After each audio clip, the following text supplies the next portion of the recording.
जैसे ही झटनी में सूरज ढलता है, हम झटनी पुलिस स्टेशन और झटनी सिनेमा हॉल के पास गोपीनाथ मंदिर में होते हैं। लोग बहुत ही हर्षोल्लास और भक्तिभाव के साथ श्री कृष्ण जन्माष्टमी मना रहे हैं। आइए एक साथ इस विशेष दिन का आनंद लें।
मंदिर ने एक मनमोहक उड़िया भजन कार्यक्रम की मेजबानी की, जिसने शाम को भावपूर्ण धुनों और भक्ति से भर दिया। मनमोहक माहौल और भावपूर्ण प्रस्तुतियों पर एक नजर डालें।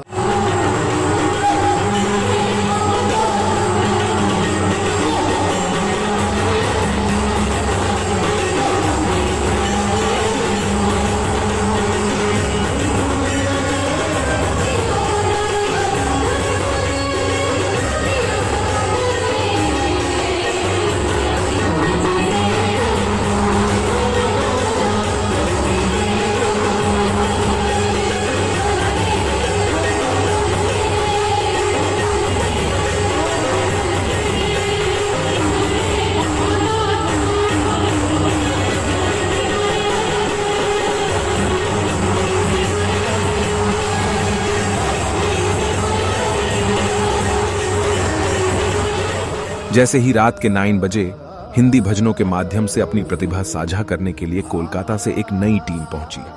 दुर्भाग्य से हम इस क्षण को कैद नहीं कर सके, लेकिन यह उत्सव में एक सुंदर जुड़ाव था। अधिक रोमांचक खोजों के लिए हमारे चैनल को सब्सक्राइब करना न भूलें। हमें भविष्य के वीडियो के लिए आपके सुझाव सुनना अच्छा लगेगा। देखने के लिए धन्यवाद और कृपया इसे लाइक करना, टिप्पणी करना और अपने दोस्तों के साथ साझा करना याद रखें। हरे कृष्णा।